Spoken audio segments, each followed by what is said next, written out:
Hello friends, welcome to Steffi உலகம். இன்னைக்கு நம்ம வீட்ல வந்து நிறைய சேப்பங்கிழங்கு வச்சிருக்கு. இது வந்து ஒரு friend 2 வருஷத்துக்கு மூணு செடி இருக்கு. இதுதான் நிறைய வச்சிருக்கு. உள்ள இப்ப தோண்ட எவ்வளவு கிடைக்குதுன்னு மட்டும் பாருங்க. இது வந்து ஒரு friend ஒரு 2 வருஷத்துக்கு முன்னாடி கொடுத்தாங்க. நான் வந்து போன வருஷமே வச்சேன். அது வந்து கரெக்ட்டா முளைச்சு வந்தது. ஆனா குளிர் வந்ததுல பட்டு போச்சு. அதுக்கு அப்புறம் அந்த கிழங்கு அப்படியே இருந்தது. இந்த வருஷம் நல்லா அந்த குளிர்லாம் போனதுக்கு அப்புறமா அழகா முளைச்சு நல்லா பெருசா இருந்தது. இப்போ வந்து அதோட இலை பார்த்தோம் அப்படின்னா பழுக்க ஆரம்பிச்சிருச்சு. பாருங்க. அப்படியே பழுத்து கீழே விழுந்துச்சு அப்படின்னா உள்ள வந்து போதுமான அளவு கிழங்கு வச்சிருக்கோம். One is spoiled. ஆமா. இதெல்லாம் நல்லா கருகியே போச்சு.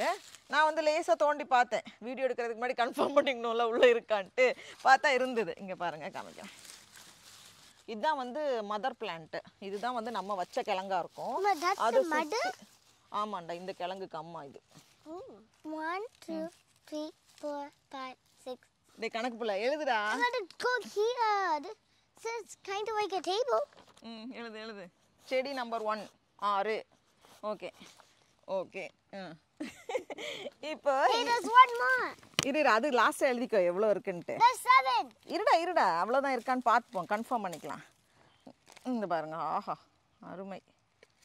My goodness. இந்த மாதிரி தான் கொடுத்தாங்க. ஒரு சின்ன இதா கொடுத்தாங்க. இது மாதிரி 5 கொடுத்தாங்க. அது வந்து எல்லாமே வந்திருக்கு. But they only write 6. 1 2 3 4 5 6 7 டா. Huh. இது நல்லதான்னு தெரியலையே. இது ஒண்ணுமே இல்ல நல்லது இல்ல நினைக்கிறேன். ஒரு செடியில வந்து 7 கிடைச்சிருக்கு. சரி. We got 7 of these. We didn't know there was one more on top, so we put a 6 and out of 7. சரி நீ அடுத்தது எடுக்குமா? Yes. இது வந்து செடியுமே வந்து இவ்ளோ தான் இருக்கு. Sure. There's a Like you and தம்பி. 2 and 2. சரி இது கொஞ்சம் பெரிய செடியா இருக்கு. இதுதான் ஃபர்ஸ்ட் வச்சது. The mom is growing so much, but the kids are not so much. இது அம்மா மட்டும் தான் வளர்ந்துட்டே போயிருக்கு. Yeah. எல்லாம் சின்னதா தான் இருக்கு. 1 2 3 4 5 6 7 8 9 10 11 12 13 14 15 16 17. 17? Okay, are you sure? ஆமா. Okay. திரும்பலாம் அடுத்து மாத்த முடியாது. 17. இதுல வந்து 17 கிழங்கு ஆனா வந்து சின்னதா தான் இருக்கு. 2 3 தான் பெருசு மீதி எல்லாம் சின்னது. 7. So for this. இது கவுண்ட் பண்ணு. 1 2 3 4 5 6 8. 8. This thing?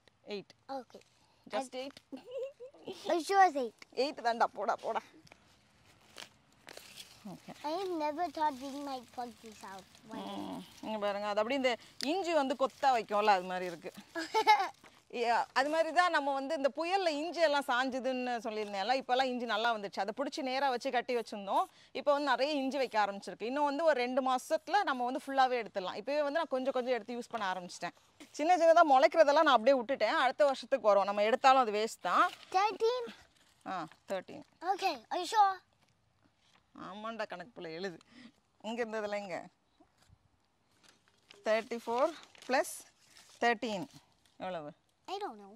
4. 7. 47 வந்திருக்கானே. இப்ப அம்மா எவ்வளவு தப்பு பண்ணிருக்காங்க. அம்மா ஷுவர்னு கேட்ல எடுத்தோம். தள்ளிக்கு இல்லடா கரெக்ட் தான் போ. 1 35 36 37 38 39 40 இன்னும் எவ்வளோடா வேணும்? மீதி எல்லாம் புதைச்சிருவாங்க.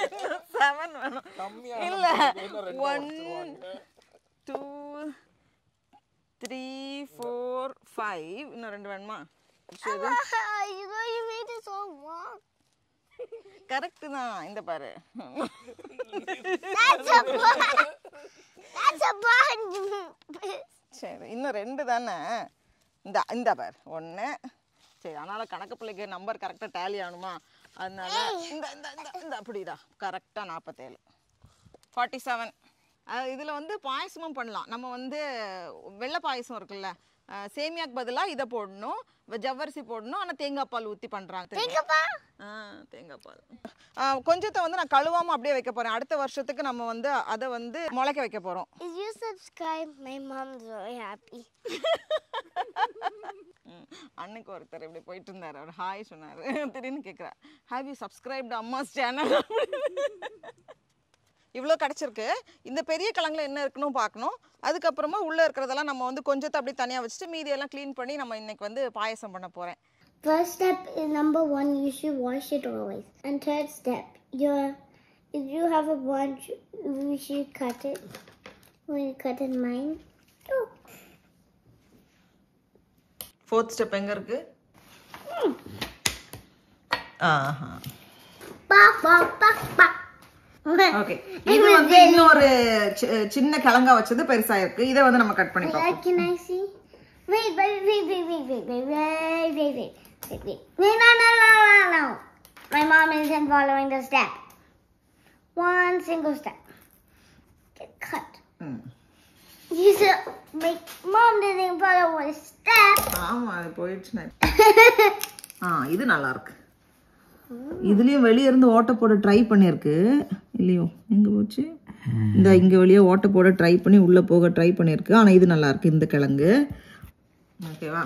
அப்ப இது யூஸ் பண்ணலாமா? And the leaves here are going to be crumbled. And tossed in the sky. Clean பண்ணடா போ. இப்போ இதை வச்சு நம்ம சேப்பங்கிழங்கு ரோஸ்ட் பண்ண போறோம். இது வந்து சாதத்தோட அவ்வளோ சூப்பரா இருக்கும், ரொம்ப நல்ல டேஸ்டா இருக்கும். என்னோட ஃபேவரட் காம்பினேஷன். இதை வந்து நல்லா கழுவி சுத்தம் பண்ணி வச்சிருக்கேன். இதை வந்து நம்ம குக்கர்ல வேக வைக்கிறதுனா ஒரு விசில் வச்சு எடுத்துக்கலாம். நம்ம வந்து இந்த மாதிரி பாத்திரத்துல வேக வைக்கிறது ரொம்ப ஈஸி தான். அதனால ஒரு 20 நிமிஷம் போல ஆகும். இதை உள்ள சேர்த்துட்டு வச்சிட வேண்டியதுதான். இந்த மாதிரி வேக வச்சு எடுத்திருக்கேன். இப்போ இதோட தோல் எடுத்துட்டு நம்ம வந்து கட் பண்ணிடலாம். ரொம்ப ஈஸியாக தான் இருக்கும். பாருங்க, லேசா ஒரு அந்த வளவளப்பு தன்மை இருக்கும் அந்த மேலே. இது அப்புறமா வந்து அந்த சேனக்கிழங்கு அதெல்லாம் வந்து நமக்கு ரைஸ் கூட நல்லா இருக்கும். நம்ம சும்மா சமையல் பண்றதுக்கு வாங்குறப்போ ஏதாவது 1-2 கிழங்கு மீதி இருந்துச்சுன்னா அதை வந்து சின்னதாக ஒரு தொட்டிலையோ இல்லை வந்து மண்ணிலையோ வைங்க.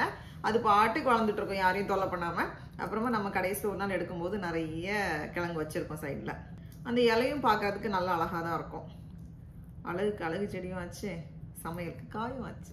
ரொம்ப ஓவராக குழஞ்சி வெந்துடக்கூடாது. கொஞ்சம் அப்படி ஸ்டிஃபாக இருக்கும்போது தான் நம்ம ரோஸ்ட் பண்ணுறதுக்குலாம் நல்லாயிருக்கும். இதை அப்படியே ஒரு பவுலில் மாற்றிடலாம். கூடவே கொஞ்சம் நிறைய கருவேப்பிலை இலை அப்படியே 2-3 பிச்சு சேர்க்கும் போது நல்லா வாசனையாக இருக்கும். அப்புறமா கொஞ்சம் மஞ்சள் தூள், பெருங்காயத்தூள், மிளகாத்தூள், மல்லித்தூள், சீரகத்தூள். இது வந்து பைண்டிங்காக நம்ம வந்து கொஞ்சம் கடலை மாவு சேர்க்கும் போது நல்லாயிருக்கும்.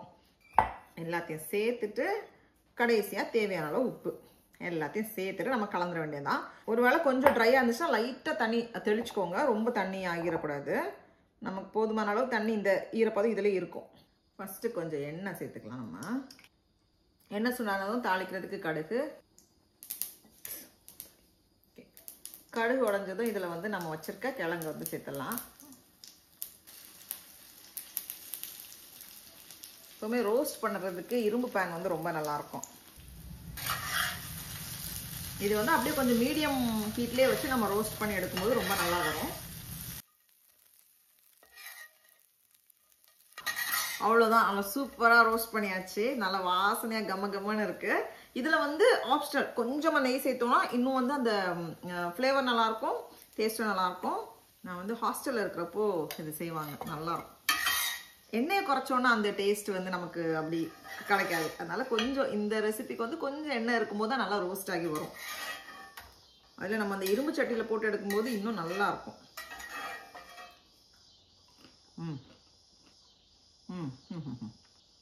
அடிப்பொலி. Today we're going to make a payasam. ஆமா, It's called Urlangan Payasam. உருளைக்கிழங்கு பாயசமா? Chappangalam Payasam. ஆமா, சேப்பங்கிழங்கு பாயசம். இது வந்து ஒரு ஃப்ரெண்டு சொல்லி தந்தாங்க. அவங்க வந்து நல்ல பெரிய கிழங்கு இருக்கும்ல, அதை வந்து யூஸ் பண்ணுவாங்களாம். நம்ம கிழங்கு இவ்வளோ சைஸ் தான் இருக்கு, அதனால நம்ம வந்து இதை யூஸ் பண்ணி பார்க்க போறோம். இதுல வந்து தேங்காய் பால் சேர்த்து பண்ணணுமா, அதனால நம்மளும் வந்து தேங்காய் பால் சேர்க்கறதுக்காக தேங்காய் பால் எடுத்து வச்சிருக்கேன். இது வந்து நம்ம முளைக்க வைக்கிறதுக்காக வச்சோம்ல அந்த கிழங்கு, தாய் கிழங்கு. இது பெருசா இருக்கு. இதை சுத்தி வந்ததெல்லாம் நிறைய இருந்துச்சு. நான் வந்து சின்னதாக தான் ஒரு 5 முளைக்க வச்சேன். அதுலேயே வந்து நமக்கு ஒரு 47 ப்ளஸ் வந்து இன்னும் எக்ஸ்ட்ரா இருந்தது. இருடா கடமை உணர்ச்சிக்கு ஒரு அளவே இல்லைல்ல. ஓகே, இனி இதை வந்து ஒரு தடவை கழுவிட்டு அப்புறமா தண்ணி வச்சு நம்ம வந்து வேக வைக்க போறோம்.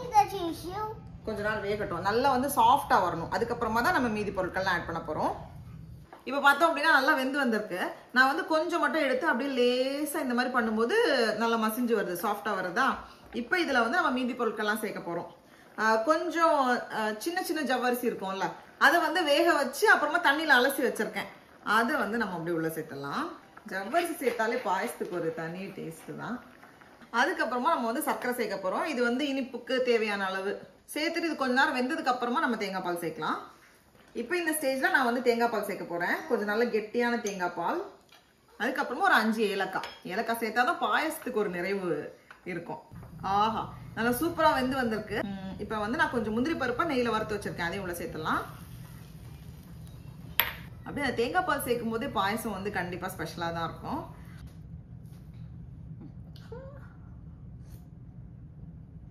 நல்லா இருக்கா?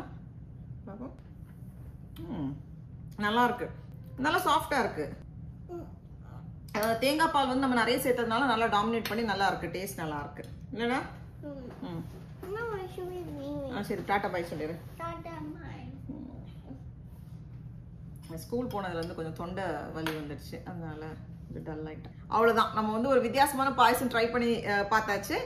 நல்லா இருக்கு. நான் வந்து நம்ம எப்பவுமே நம்ம ரோஸ்ட் பண்றதுனால அந்த மைண்ட் செட்லயே இருந்தேன், பாயசம் எப்படி இருக்குமோன்னு. ஆனா இதுல ஒன்றும் அப்படியே அந்த ஃபிளேவர் அந்த இதெல்லாம் ஒன்றும் தெரியல. கொஞ்சம் ஸ்டார்ச் வந்து அதிகமா வரதுனால நல்லா திக் ஆகுது. மீண்டும் ஒரு நல்ல வீடியோல சீக்கிரமா சந்திப்போம். அது வரைக்கும் தமிழ் போல் வளருவோம். டாடா பாய்.